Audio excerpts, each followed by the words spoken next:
धर्म संस्थापना के देवता भगवान श्री कृष्ण के चरणों में मेरा नमन। और आज मैं आप सबको नमस्कार करता हूं और माननीय पुष्पेन कुलशेष जी का बहुत बहुत आभार और धन्यवाद व्यक्त करता हूं कि उन्होंने मुझे मंच दिया जहां पे मैं अपनी बात रख सकूं और अपने सारी बातें, अपने सारे तर्क, अपने सारे फैक्ट्स आपके सामने रख सकूं। अब माननीय पुष्पेन जी ने मुझसे एक सवाल पूछा कि ऐसा क्या फैक्ट है जिसकी वजह से मेरी इनिशियली प्ली डिसमिस हुई थी सिविल जज सीनियर डिवीजन के सामने, और उसके बाद मैंने ऐसे क्या तर्क रखे जो मेरी प्ली एक्सेप्ट हुई डिस्ट्रिक्ट जज के सामने, साधना रानी ठाकुर से। अब सबसे इंपॉर्टेंट बात यह है कि जब हमने ये मुकदमा दायर किया, सिविल सूट हमने दायर किया मथुरा की निचली अदालत में, तो उत्तर प्रदेश में एक व्यवस्था है कि अगर आप कोई भी सिविल सूट दायर करते हैं तो वो सिविल जज सीनियर डिवीजन के यहाँ ही जाती है। और क्योंकि ये दो समुदायों के विषय में, दो समुदायों के बीच का मामला है, उनके बीच में प्रॉपर्टी डिस्प्यूट है, इसलिए लिहाजा इसकी जो ज्यूडिक्शन है वो सिविल जज सीनियर डिवीजन मथुरा के यहाँ ही बनती, क्योंकि इसमें स्टेट गवर्नमेंट या केंद्र सरकार का कोई रोल नहीं है किसी तरह से। इसलिए इस मामले में आप दीवानी दावा ही दायर कर सकते थे, और इसीलिए लॉ के हिसाब से हमने सीपीसी के हिसाब से दीवानी दावा मथुरा की सिविल अदालत में दायर किया। अब जब आपने सिविल सूट हम दायर करते हैं तो एक सेटल्ड लीगल प्रिंसिपल है कि जब आप सिविल सूट फाइल करते हैं तो उसको तीन बातों पे पहले दिन तीन बातों पे परखा जाता है। सबसे पहले, क्या आपने सिविल सूट में अप्रोप्रिएट कोर्ट फीस दी है कि नहीं। जो कोर्ट फीस हर सिविल सूट की वैल्यूएशन के हिसाब से तय होती है, वो कोर्ट फीस शेड्यूल में दी हुई है, वो हमने उसमें पे कर रखी थी। इसके बाद, क्या वो सूट आपने विद इन द जुडिक्शन फाइल किया है कि नहीं। मतलब अगर कोई मामला मथुरा से संबंधित है तो ऐसा तो नहीं वो आपने आगरा में फाइल कर दिया है, तो वो कोर्ट देखती है कि क्या उसको जुडिक्शन है कि जो आपने रिलीफ मांगी है वो ऑर्डर पास कर सकती है कि नहीं। और तीसरा, क्या वो कॉज ऑफ एक्शन आपका है कि नहीं, कि जो आप बात कह रहे हैं क्या उसके लिए आपके पास पर्याप्त तथ्य हैं कि नहीं कि आपको कोई हानि हुई है। ये तीन मुख्य बातें सिविल सूट में फाइलिंग के दिन प्रथम दृष्टया पहली बहस में देखी जाती।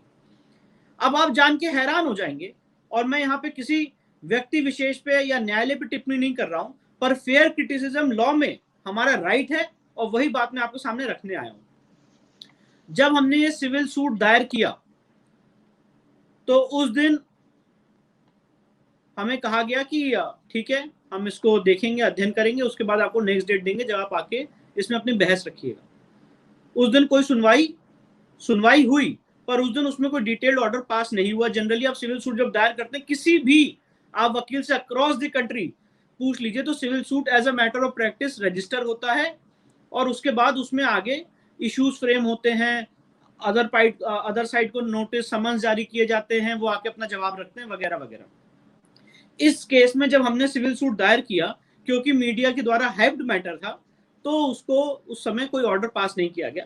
उसके बाद एक ऑर्डर पास किया गया जिसमें यह लिखा गया कि आप सब लोग, और ये मैं कोर्ट का ऑर्डर बता रहा हूं सिविल जज सीनियर डिवीजन महोदय का, कि आप सब लोग बाहरी हैं, जितने इस केस में जिन्होंने केस फाइल किया है ये मथुरा के रहने वाले नहीं हैं, तो आप कृपया करके आके एक्सप्लेन करें कि आपको ये दावा दायर करने का हक कैसे है। अब जब हम लोग ने ये ऑर्डर सुना और पढ़ा तो हम लोग शॉक्ड हो गए, क्योंकि लॉ में प्रोविजन ये है कि कोई भी आदमी केस कहीं भी इंडिया की कोर्ट में दायर कर देता है, वो कहीं का भी हो ये मायने नहीं रखता है, वो कहीं का भी हो ये मायने नहीं रखता है, प्रॉपर्टी जहां पे है वहां पे केस दायर होना चाहिए ये मायने रखता है। अगर मथुरा की प्रॉपर्टी का डिस्प्यूट है, मैं मथुरा में केस दायर करूं ये इंपॉर्टेंट है, ना कि मैं दिल्ली से हूं ये इंपॉर्टेंट है। तो हम कोर्ट में गए, हमने इसमें डिटेल्ड रिटन सबमिशन फाइल किया और सुप्रीम कोर्ट के सारे जजमेंट्स दिखाए, ये बताते हुए कि इस केस में स्थिति ये है और इशू ये है कि जो कॉम्प्रोमाइज है 12 अक्टूबर 1968 का, वो फ्रॉड से ऑब्टेन किया गया है, वो गलत है। उसकी डिटेल अभी मैं आपको बताऊंगा कि वो कैसे गलत है, और इसलिए हमने ये रिलीफ मांगी, हमने कोर्ट फीस दे रखी, हमारा जुडिक्शन है, और ट्रस्ट डीड में भी सारे लोग बाहरी थे, जो सोसाइटी थी उसमें सारे लोग बाहरी हैं, और भगवान जो है वो सबके हैं। तो आप ये नहीं कह सकते कि कोई आदमी दिल्ली में रहता है तो वो अपने भगवान के लिए केस दायर करने मथुरा में क्यों आ गया। ये सारी बातें हुई। उसके बाद 30 सितंबर को, जिस दिन राम जन्मभूमि के क्रिमिनल ट्रायल का फैसला था, उसी दिन इस मामले को लगाया गया और एक ऑर्डर पास किया गया। और आप ऑर्डर जान के शॉक हो जाएंगे, ऑर्डर में यह लिखा गया कि भक्त को केस फाइल करने का अधिकार नहीं है। अगर किसी भगवान की, सपोज करिए फॉर एग्जाम्पल रामेश्वरम की संपत्ति अगर गलत तरीके से वहां ट्रस्ट ने किसी को दे दी है, तो लॉ ये कहता है, सुप्रीम कोर्ट के 5 जजेस का जजमेंट ये कहता है कि आपको हक है कि आप उसको चैलेंज करें और उसको उस सिविल अदालत में चैलेंज कर सकते हैं। यहाँ सिविल जज ने ये कहा कि you do not have the right to sue, आपको केस दायर करने का हक नहीं है। और जो हमने भगवान को इसमें पार्टी बनाया था, श्री कृष्ण विराजमान, उनको भी कहा आपको भी हक नहीं। जो ये दोनों फाइंडिंग सुप्रीम कोर्ट के जजमेंट की विरुद्ध थी।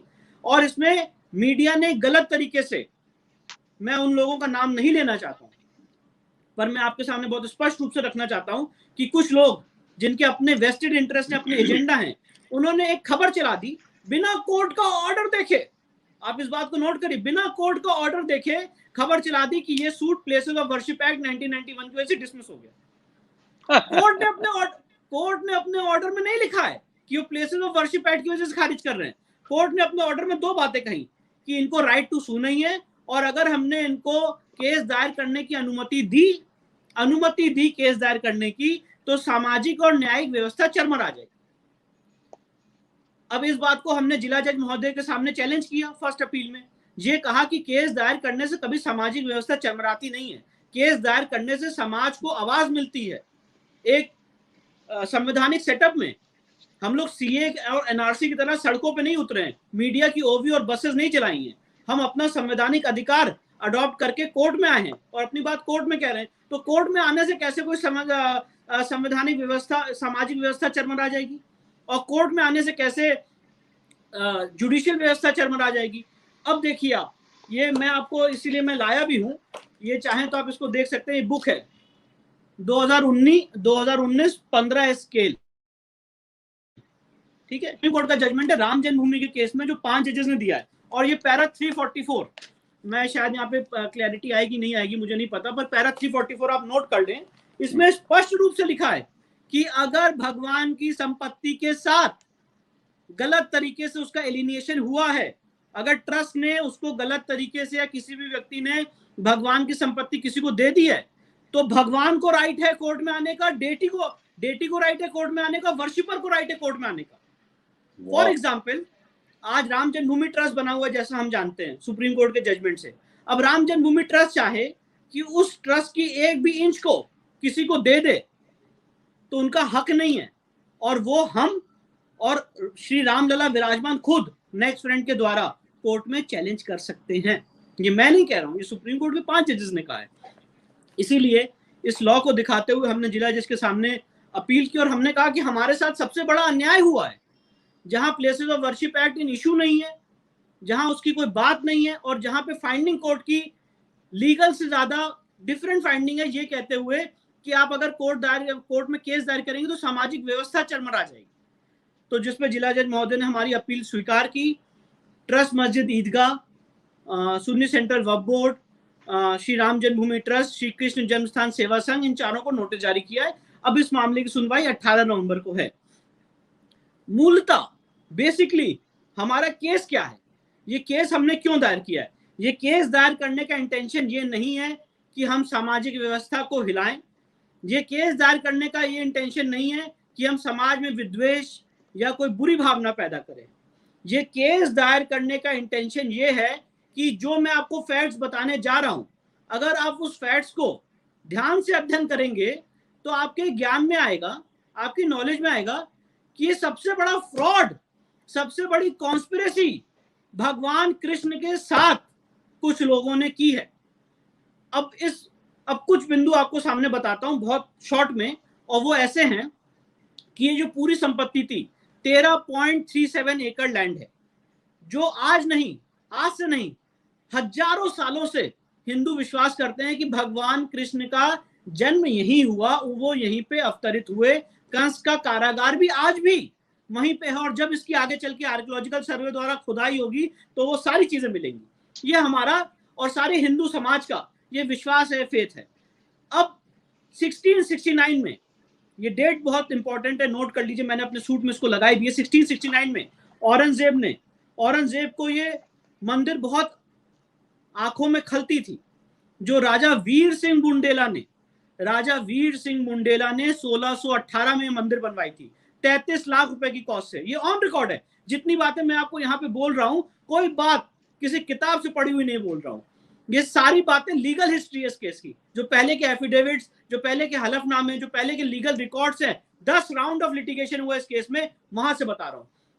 1618 में राजा बीर सिंह बुंदेला ने इस मंदिर को 33 लाख रुपए की कॉस्ट से बनवाया था। उसके पहले भी इस मंदिर को काफी बार गजनवी गौरी द्वारा तोड़ा जा चुका है, लूटा जा चुका है। अंत में 1618 में राजा बीर सिंह बुंदेला ने इसको 33 लाख की कॉस्ट से बनवाया था, उस जमाने की 33 लाख। और ये भव्य मंदिर था जिसकी चमक आगरा से भी दिखती थी। और जब औरंगजेब के अंडर आगरा और मथुरा आया तो उसको ये मंदिर आंखों में उसकी चमक बहुत अखड़ती थी, और उसने एक फरमान जारी किया, और वो फरमान महान हिस्टोरियन जदुनाथ सरकार ने पर्शियन से इंग्लिश में ट्रांसलेट किया, वो मैंने अपने सूट में लगाया है। और उस फरमान में क्या कहा है, जाओ जाओ जाके मथुरा की उस मंदिर को तोड़ो। मथुरा काशी दोनों के लिए लिखा है, वो सेम फरमान से तोड़ा गया है। एक ही फरमान में दोनों मंदिरों के ऑर्डर हैं, मथुरा और काशी के। जाओ जाके और जो मथुरा के लिए लिखा है वो मैं आपको बता रहा हूं, जाओ जाके मथुरा की मंदिर को तोड़ो और उसकी मूर्तियां आगरा की जहनारा मस्जिद में रख दो, सीढ़ियों के नीचे दबा के, कि जब वो नमाज पढ़ने जाए तो उसको कुचलते हुए जाएं।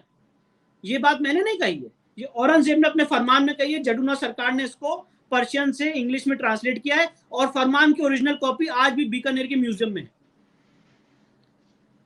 इसके बाद 5 अप्रैल 1770 में मराठा है, मराठाओं ने उस जगह को जीता बैटल ऑफ गोवर्धन में।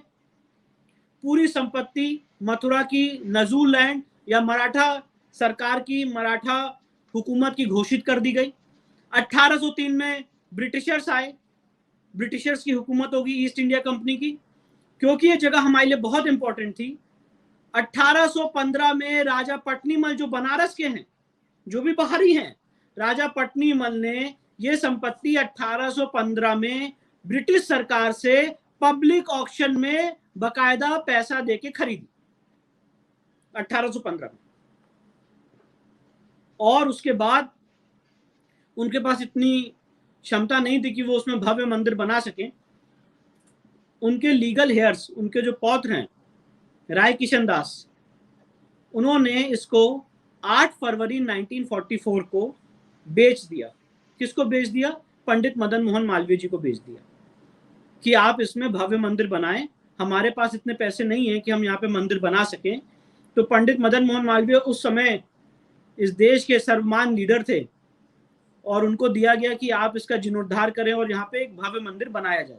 8 फरवरी 1944 में पंडित जी का निधन हो गया 1946 में, और 1951 में 21 फरवरी 1951, ये डेट्स बहुत इंपॉर्टेंट हैं, 21 फरवरी 1951 को एक ट्रस्ट बना, और उस ट्रस्ट का नाम क्या था? श्री कृष्ण जन्मभूमि ट्रस्ट। और उस ट्रस्ट की ट्रस्ट डीड में लिखा हुआ है कि पंडित मदन मोहन मालवीय जी के सपनों को पूरा करने के लिए, हिंदू जनता की सपनों को पूरा करने के लिए, और लोगों को ये विश्वास है कि भगवान का जन्म यही हुआ, यही स्थान है जहां भगवान अवतरित हुए, यही वो कारागार है जहां भगवान अवतरित हुए, इसलिए यहाँ पे हम भव्य मंदिर का निर्माण करेंगे और लोगों से लोहा लेंगे, लोगों से चंदा लेंगे 13.37 एकड़ लैंड का। अब आप इस चीज को समझिए। और 8 फरवरी 1944 की जो मैंने सेल डीड आपको बताई, ये सेल डीड का पैसा 13,400 रुपए जुगल किशोर बिरला जी ने दिया था राजा पटनीमल के हेयर्स को, क्योंकि उस समय उनके पास कुछ कर्जा था 13,400 रुपए। तो इसीलिए वही कीमत डिसाइड की गई कि उन्होंने कहा हमें इसके लिए कोई पैसा नहीं चाहिए, पर हमारे पर कुछ कर्जा है तो उसको चुकाने के लिए हमें 13,400 रुपए चाहिए, जो जुगल किशोर बिरला जी ने दिया। उसके बाद ये संपत्ति पूरी ट्रस्ट में विहीन हो गई, ट्रस्ट में वेस्ट कर गई।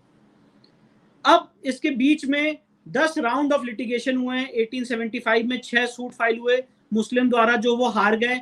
1920 में 1920 में, अब ये देखिए ये आज का केस नहीं है और इसीलिए मैं ये लोगों के सामने लाना चाहता हूं। 1920 में इस मामले को लेके केस दायर हुआ मथुरा की दीवानी अदालत में मुसलमानों द्वारा कि यहाँ पे हिंदुओं ने हमारी प्रॉपर्टी जो है वो ले ली है, ये संपत्ति हमारी, जिसमें वो हार गए। फर्स्ट अपील में हार गए, हाई कोर्ट से हार गए 1935 तक। और उसके बाद सबसे इंपॉर्टेंट और सबसे क्रूशियल बात, जब ये सेल डीड हुई 8 फरवरी 1944 को, उसके बाद उन्होंने एक सूट दायर किया कि ये सेल डीड गलत है, इसको रिजेक्ट किया जाए। 1946 में सूट दायर किया और 1953 में वो हार गए। कोर्ट ने कहा नहीं, ये राजा पट्नीमल की स्वामित्व की संपत्ति है, उन्हीं के लीगल हेयर्स की संपत्ति है और इसीलिए ये जो सेल डीड हुई है वैलिड है। और वो वहां पे हार गया। उसके बाद उन्होंने हाई कोर्ट, सुप्रीम कोर्ट में कोई अपील नहीं की, मामला वहीं पे फाइनल हो गया। अब ये पूरा डिस्प्यूट कहां से अराइज हुआ? डिस्प्यूट यहां से अराइज हुआ जब ये ट्रस्ट बन गया तो उस समय की पॉलिटिकल सिनेरियो के हिसाब से इस ट्रस्ट को ओवर पावर कर लिया कांग्रेस के कुछ बड़े दिग्गज नेताओं ने, जिनका नाम अभी मैं आपके सामने आज खुलासा करूंगा, माननीय पुष्पेंद्र जी के सामने, उनके सानिध्य में आज ये खुलासा। जरूर करिए जी। तो 1964 में, जैसे आपको मैंने बताया, 1951 में ट्रस्ट बना, 1958 में ये ट्रस्ट वर्चुअली डिफंक्ट हो गया और वो ज्यादा काम नहीं कर रहा था। और उसी समय एक सोसाइटी का जन्म हुआ और उस सोसाइटी का नाम था श्री कृष्ण जन्मस्थान सेवा संघ। दो बातें प्लीज इसको मार्क करिए, श्री कृष्ण जन्मभूमि ट्रस्ट और श्री कृष्ण जन्मस्थान सेवा संघ, दो अलग अलग है। जो प्रॉपर्टी जिनको दी गई वो थी श्री कृष्ण जन्मभूमि ट्रस्ट और ये डिफंक्ट हो गई 1958 में और एक सोसाइटी बन गई जिसका नाम है श्री कृष्ण जन्मस्थान सेवा संघ। अब सेवा संघ ने एक दावा दायर किया 1964 में और ये कहा कि हमारे 13.37 एकड़ में कुछ घोसी समाज, मुस्लिम घोसी समाज के लोग घुस आए हैं, कब्जा कर रहे हैं, इलीगल ऑक्यूपेशन इनका, इन्होंने इंक्रोचमेंट कर लिया है, इसलिए इनको हटाया जाए। और 12 अक्टूबर 1968 को उन्होंने ट्रस्ट मस्जिद ईदगाह से एक समझौता किया और उन्होंने कहा कि जितनी प्रॉपर्टी आपने इंक्रोच कर ली है उसके लिए हम कॉम्प्रोमाइज कर रहे हैं, हमें उस पर कोई क्लेम नहीं है। और यही बात ओवैसी और जितने लीडर से कह रहे हैं कि इस मामले में तो कॉम्प्रोमाइज ऑलरेडी हो चुका है, ये तो मामला खत्म हो गया, ऑलरेडी सेटल हो गया, कॉम्प्रोमाइज हो गया है। पर ये देखिए आप, आज मैं वो कॉम्प्रोमाइज डिक्री दिखा रहा हूं आपको, जिस कॉम्प्रोमाइज के आधार पे कोर्ट ने डिक्री पास की 1973 में। इसको जरा देखिए, ये देखिए, ये मैं आपको दिखा रहा हूं। अब इसमें क्या लिखा है? श्री कृष्ण जन्मस्थान सेवा संघ मथुरा, ऑल्सो नोन एज, देखिए कैसे कोर्ट को गुमराह किया गया और कैसे फ्रॉड हुआ है हिंदू समाज के साथ। और आज हम वो बातें कह रहे हैं तो हमें कम्युनल बोला जा रहा है। श्री कृष्ण जन्मस्थान सेवा संघ मथुरा, ऑल्सो नोन एज, ये तीन वर्ड बहुत मार्क करिए, also known as Shri Krishna Janmabhoomi trust Mathura. Yes, मतलब ये मुकदमा दायर किया था श्री कृष्ण जन्मस्थान सेवा संघ मथुरा ने और अपने जब मुकदमा दायर किया तो लिखा कि हम ही ट्रस्ट हैं, हमें ही ट्रस्ट माना जाता है।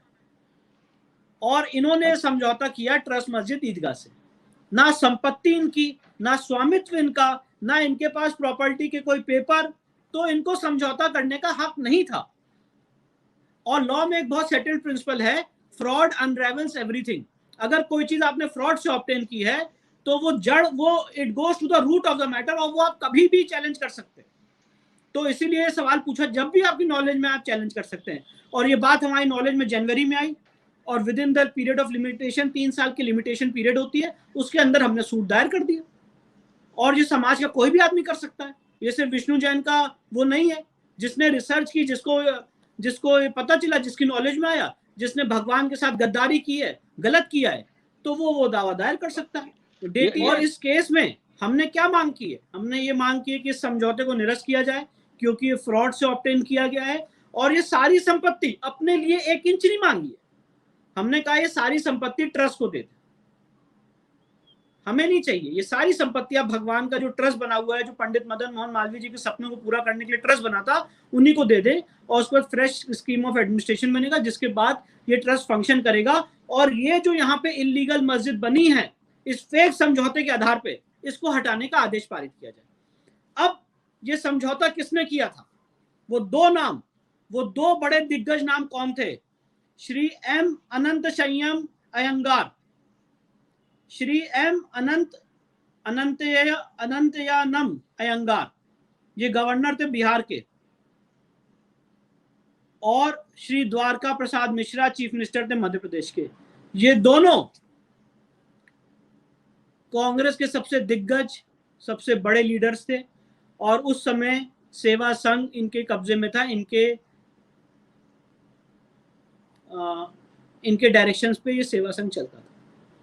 और इसीलिए मैं इस मामले को राजनीतिक तूल नहीं देना चाहता हूं, ना राजनीतिकरण करना चाहता हूं, पर जब सवाल पूछे जाते हैं और कांग्रेस पार्टी के प्रवक्ता आके टीवी चैनलों पे कह रहे हैं कि इन लोगों के खिलाफ एनएसए लगा दिया जाए, हम लोगों के खिलाफ एनएसए लगा दिया जाए, वो इसलिए कह रहे हैं क्योंकि ये चोरी जो है हमने पकड़ ली है। ये जो कॉम्प्रोमाइज साइन किया है, ये जो कॉम्प्रोमाइज साइन कराया है उस समय, ये द्वारका प्रसाद मिश्रा के कहने पे और अनंत शयन अयंगार जो कांग्रेस के दिग्गज लीडर है उनके कहने पे हुआ। और भगवान की संपत्ति के साथ आप लोगों ने समझौता किया है।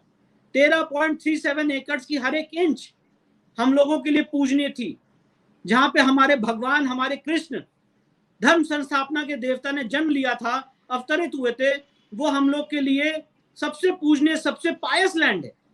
उसके और उसका और देखिए सबसे बड़ी बात क्या है, ये प्रॉपर्टी डिस्प्यूट नहीं है, टाइटल तो हमारा है ही है, ये इलीगल इंक्रोचमेंट का केस है।